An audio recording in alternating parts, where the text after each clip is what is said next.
Amin. Baik saudara, terima kasih Tuhan. Kami boleh ada di rumah ini, di rumah Tuhan pada saat ini bersama jemaat di tempat ini. Kami bersyukur Tuhan. Baik saudara, saya diberi kesempatan di akhir penghujung tahun ini saudara untuk memberitakan kabar baik saudara. Biar semuanya ini menjadi berkat bagi kita semua yang mendengar. Baik saudara, kita akan mendengar firman Tuhan yang terambil di dalam Yesaya 45 ayat 7. Mari kita baca bersama-sama. Yesaya 5 ayat 47. Kita baca bersama-sama ayat 2, 3. Yang menjadikan terang dan menciptakan gelap, yang menjadikan nasib mujur dan menciptakan nasib malang, Akulah Tuhan yang membuat semuanya ini. Baik saudara, ya kita telah membaca firman Tuhan yang terambil di dalam Yesaya 45 ayat 7. Dikatakan bahwa sebenarnya nasib baik dan nasib malang dan nasib mujur adalah kuasanya Tuhan. Amin saudara. Ya, kata nasib dan adalah keadaan yang ditetapkan oleh Tuhan. Beda dengan yang namanya takdir saudara ya. Ada orang pikir beda tipis gitu saudara ya. Ternyata nasib dengan takdir itu beda saudara. Kalau nasib adalah keadaan yang ditetapkan oleh Tuhan ya. Nah, berbeda dengan takdir. Terus ya, kita lihat di sini bahwa takdir adalah peristiwa yang terjadi karena pilihan manusia itu, pilihan makhluk itu, ya, yang akan dimintai pertanggungan jawabnya di kemudian hari oleh Tuhan. Ya, itu namanya takdir, saudara. Ya, tapi kalau nasib itu yang ditetapkan oleh Tuhan. Tetapi mungkin di tahun 2019 ini, saudara, ya, di tahun 2019 ini seringkali kita mengalami apa saudara? Kegagalan, ya. Apalagi saudara, kegagalan, kecewa. Ada lagi apa? Sedih, ya, rugi, ya saudara. Itu yang mungkin kita alami di 2019 ini, ya. Tapi jangan putus asa saudara. Jangan putus asa. Tuhan katakan bahwa jangan terpaku dengan masalah-masalah yang ada di belakang kita. Amin saudara. Semua bisa terjadi saudara. Tapi kita jangan mau terpaku dengan masalah-masalah yang ada di belakang kita. Just forget it. Semua sudah berlalu. Ya saudara, kita mau menatap yang sebentar lagi kita hadapi 2020 dengan optimis saudara. Amin. Amin. Ingat saudara, Tuhan tidak pernah merancangkan yang buruk pada hidup saudara dan saya. Ya, tidak pernah Tuhan merancangkan saudara. Ya, ingat, Tuhan senantiasa mempunyai rencana yang indah, yang baik, ya, untuk masa depan saudara dan saya. Tidak pernah mempunyai. Mari saudara, untuk mengoreksi diri kita, untuk mengoreksi hidup kita. Kenapa nasib kita di tahun ini menjadi hidup yang serba yang tadi saya bilang, kerugian, kemalangan saudara yang kita alami. Padahal Tuhan tidak menciptakan itu saudara. Ya, rancangan Tuhan itu damai sejahtera. Amin. Nah, semua baik saudara. Jadi kita mau belajar saudara, kenapa sih tahun ini kok saya begini ya, banyak halangan, rintangan, kerugian gitu ya. Coba kita mau belajar ya. Saya lihat ada di sini, saya mau bahas ada beberapa hal yang dapat mengubah nasib kita. Saya beri judul khotbah saya hari ini adalah cara mengubah nasib saudara. Ya, cara. Ternyata nasib itu bisa diubah saudara. Ya, nasib itu bisa dirubah. Coba sekarang kita akan baca apa? Ada beberapa hal yang dapat mengubah nasib kita. Yang pertama, kita akan membaca di Yakobus 5 ayat 17 sampai 18. Yang sudah ketemu tolong dibacakan. Yakobus 5 ayat 17 sampai 18. Ada yang sudah ketemu? Oke, saya bacakan ya. Elia adalah manusia biasa, sama seperti kita. Ya, Elia sama saudara, seperti saudara dan saya. Tidak, dia manusia. Bukannya seorang dewa atau bagaimana saudara, bukannya. Dia sama seperti kita. Dan ia telah bersungguh-sungguh berdoa supaya hujan jangan turun. Dan hujan pun tidak turun, saudara, di bumi. Selama berapa, saudara? 3 tahun 6 bulan. Nah, dia berdoa, saudara, dia mau jangan turun hujan. Tuhan kabulkan, saudara. Lalu dikatakan lagi, lalu ia berdoa pula, dan langit menurunkan hujan, dan bumi pun mengeluarkan buahnya. Dahsyat kan, saudara? Dahsyat, saudara. Ini contoh manusia, itu manusia biasa, saudara, seperti kita, seperti saudara dan saya, ya. Jadi ketika kehidupan kita mengalami keadaan yang serba susah, serba sulit, ya, kita disuruh apa, saudara? Berdoa, minta sama Tuhan, berdoa untuk diri kita dan berdoa juga untuk orang-orang di sekeliling kita, saudara. Ya. Berdoa bukan hanya untuk diri kita sendiri aja, saudara. Ya, bukan untuk diri kita doang. Jika ada saudara kita, teman kita yang mengalami masalah, kesusahan, saudara, boleh nggak kita doain? Harus, saudara. Itu gunanya gereja, gunanya kita sebagai anak Tuhan. Kalau ada kita yang saudara kita yang mengalami masalah, kesusahan, hendaklah kita datang kunjungi, berdoa buat dia, ya. Karena tiada yang mustahil. Coba minta hujannya Tuhan kasih, minta berhenti aja Tuhan kasih, coba. Dahsyat nggak? Dahsyat, saudara, ya. Jadi kita suruh apa? Berdoa. Kadang-kadang orang suka malas berdoa, ya. Tapi maunya yang baik, ya. Maunya yang baik. Ketika ada masalah, dia cuma pakai apa? Pakai otaknya, pikiran dia sendiri, saudara. Ya, nggak mau mengandalkan Tuhan. Sudah tahu orangnya mungkin dia malas, hidupnya nggak teratur, ya nggak, saudara? Malas juga berdoa. Dan tapi dia mau mohon yang baik. Dia mau meminta yang baik dari Tuhan. Ya, mana mungkin, saudara, ya, Tuhan? Nggak mungkin, saudara, nggak mungkin. Ya, lalu yang kedua, saudara, kita akan dibaca Yunus 3 ayat 10. Ada yang dapat tolong dibacakan? Ada? Yunus 3 ayat 10.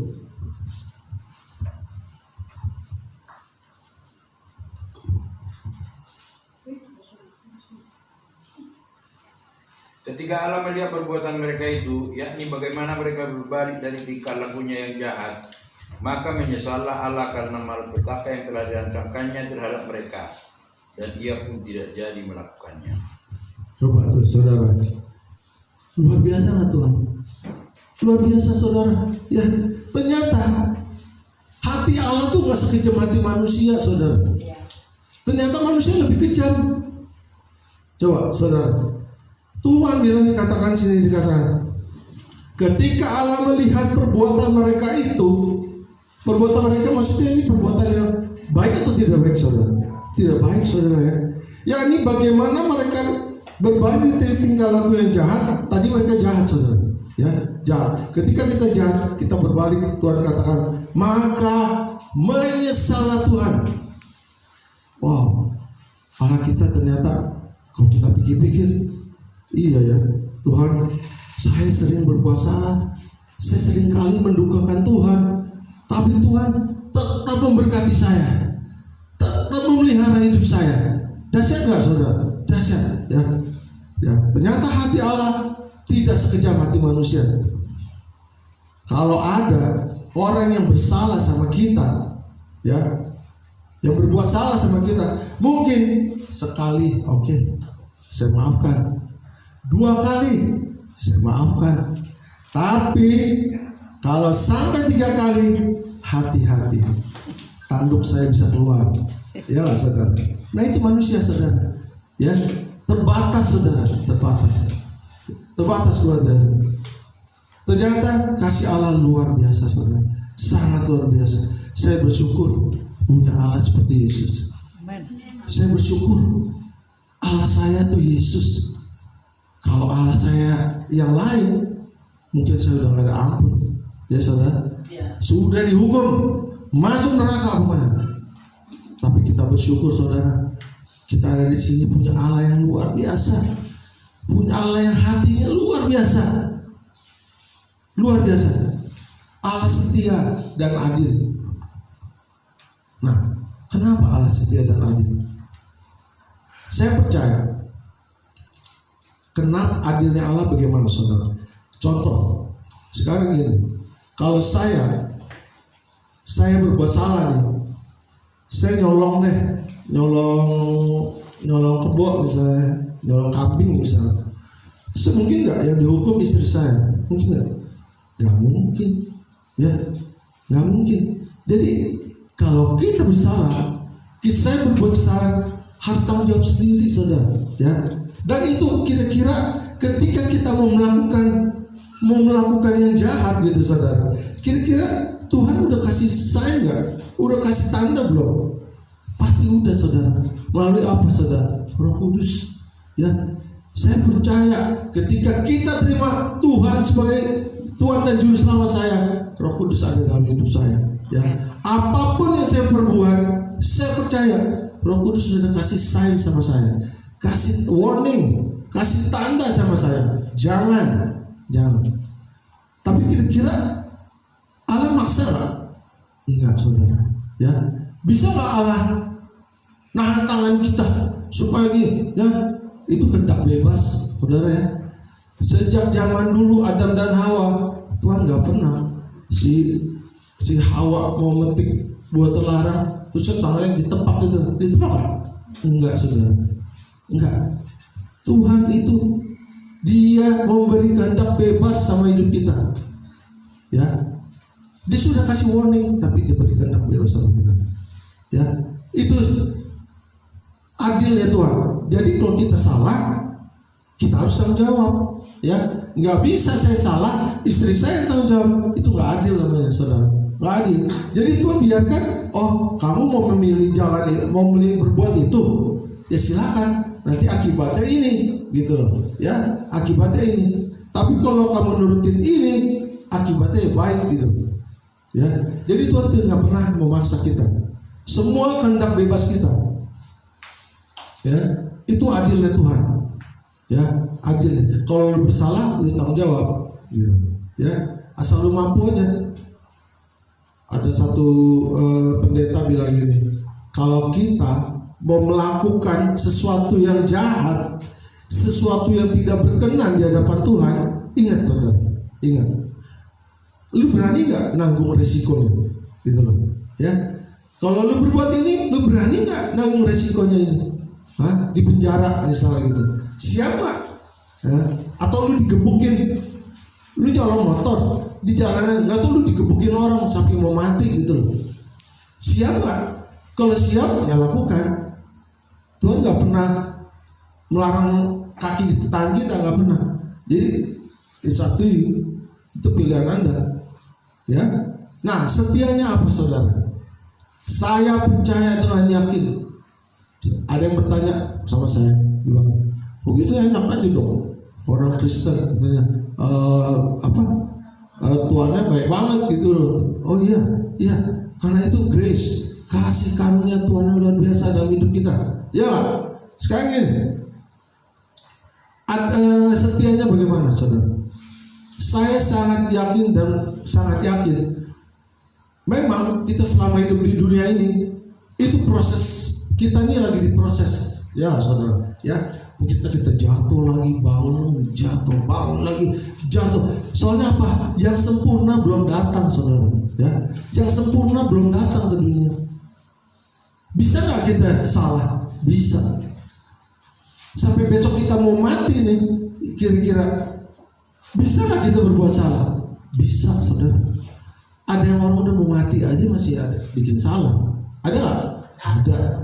Ada, saudara. Tapi Tuhan setia dan adil. Ingat, setianya apa, saudara? Saya percaya kalau kita selama kita tidak menyangkal Dia, tidak murtad, tidak meninggalkan Dia setia. Ya, apapun masalah kita, apapun yang kita perbuat, memang saya pernah salah, ya, saya pernah salah. Tuhan hukum saya, Tapi Tuhan tidak matiin saya. Dia tidak meninggalkan saya. Saya percaya, saudara. Nah, makanya Tuhan bilang apa? Jika engkau jatuh, bangkit.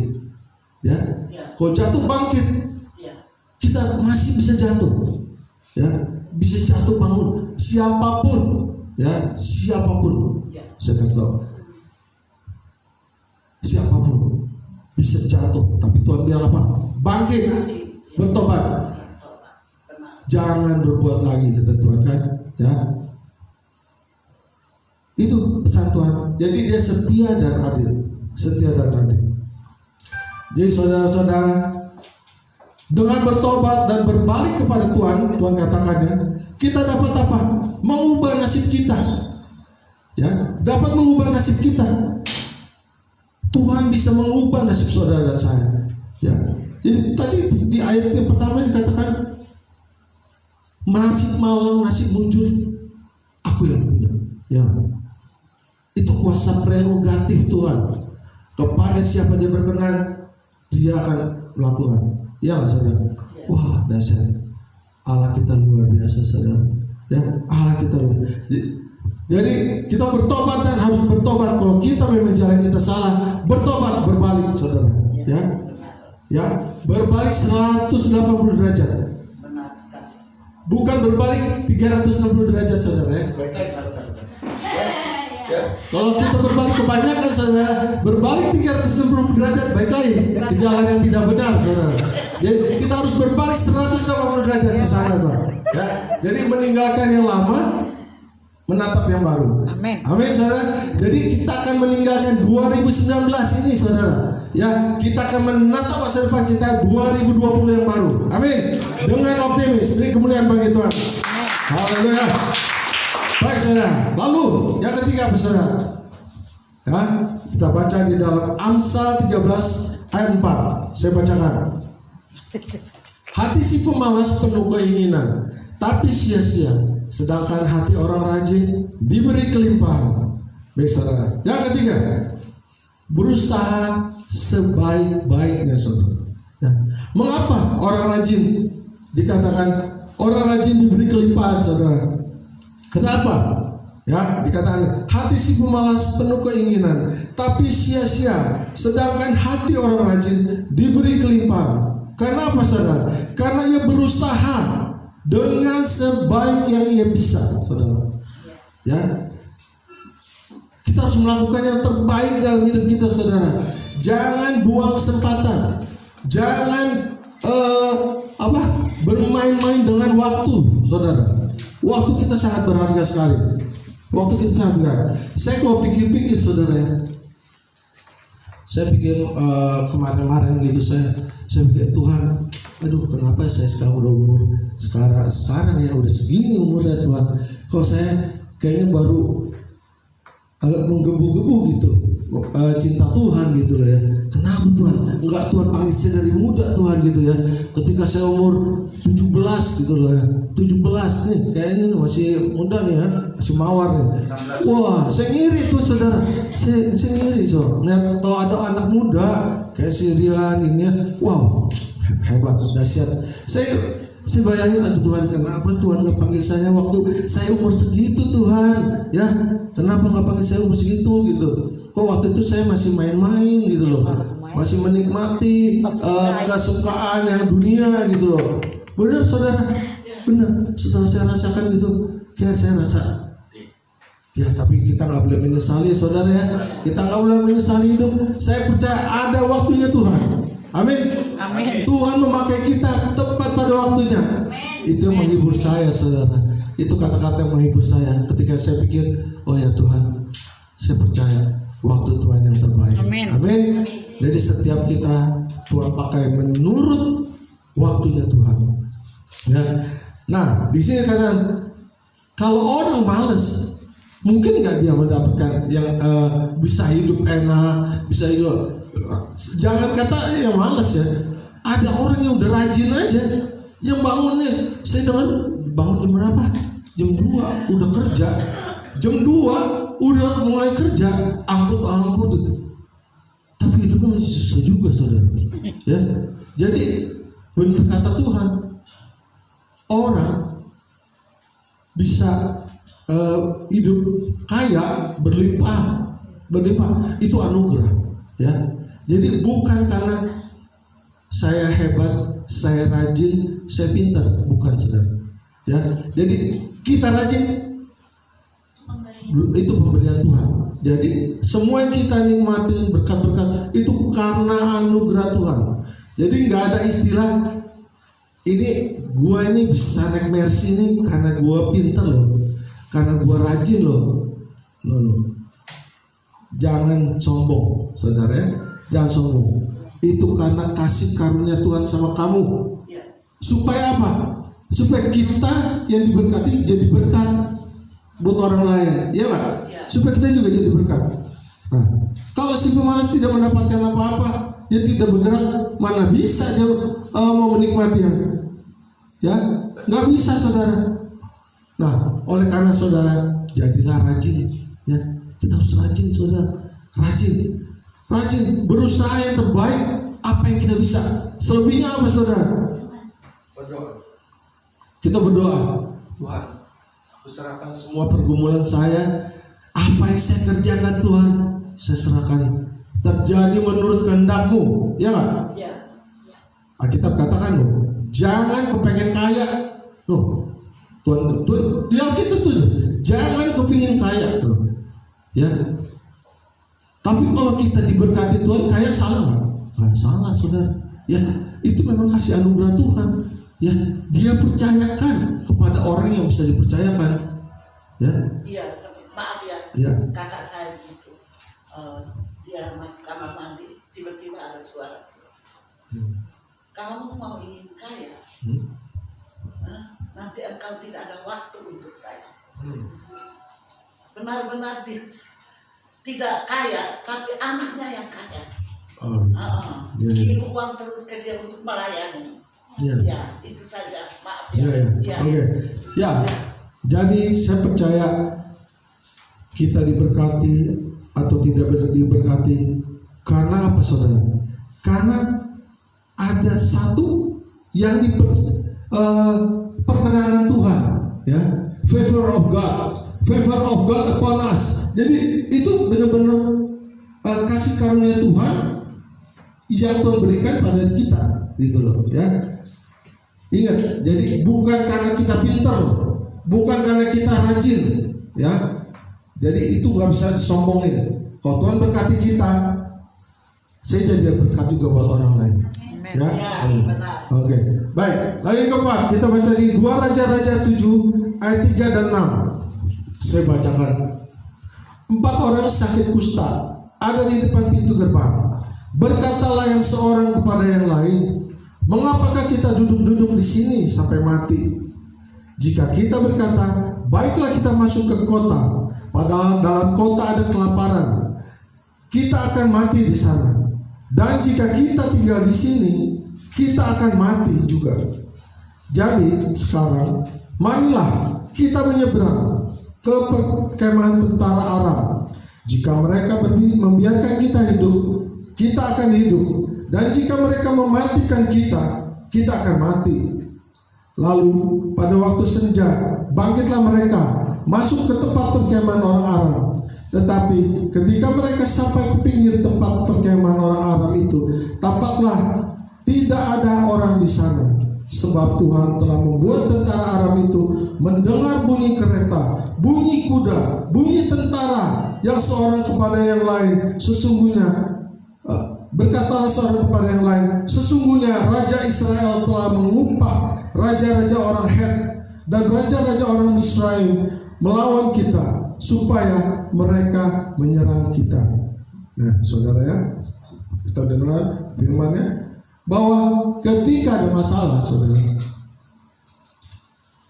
Alkitab katakan apa? Jangan berdiam diri, saudara. Ya, jangan berdiam diri, jangan diam aja gitu. Ya, ada orang nih udah hidupnya susah gitu ya, saudara. Sorry, saya minta air dulu. Saya ada kasih. Taruhnya di situ pada atas.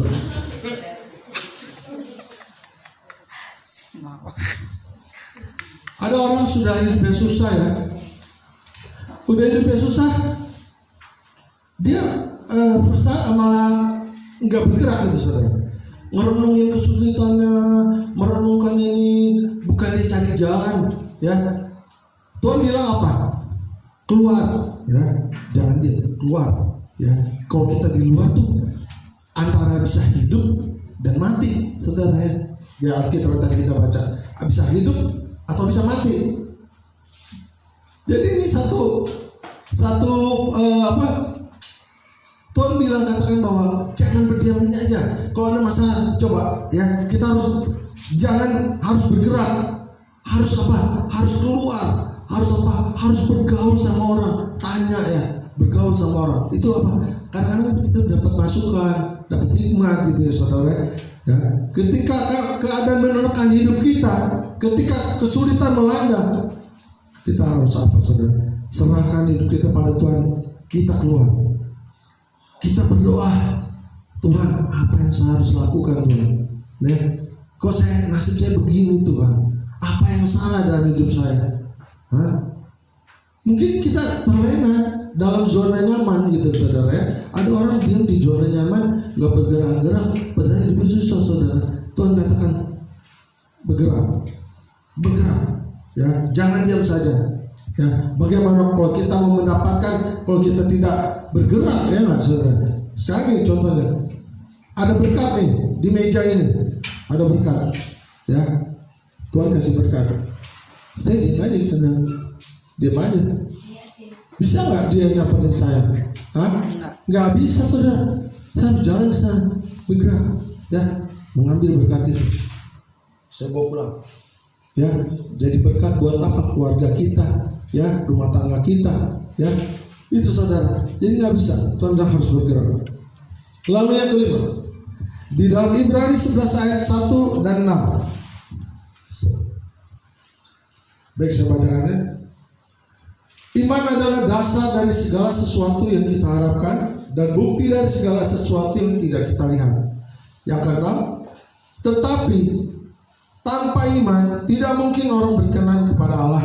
Sebab barang siapa berpaling kepada Allah, ia harus percaya bahwa Allah ada dan bahwa Allah memberi upah kepada orang yang sungguh-sungguh mencari Dia. Ya, saudara. Katakan saya bahwa kita harus mempunyai iman yang teguh, saudara. Ya, iman yang teguh. Ada satu kejadian nih. Saya punya teman orang Nias juga nih, orang Nias. Itu saya bilang, dia ngomong, nanya saya, kok akhir tahun kemana? Oh, belum tahu saya. Oh gitu. Lah, kamu kemana? Nah, nggak tahu. Dia bilang, kalau bisa aja kita ketemuan kok.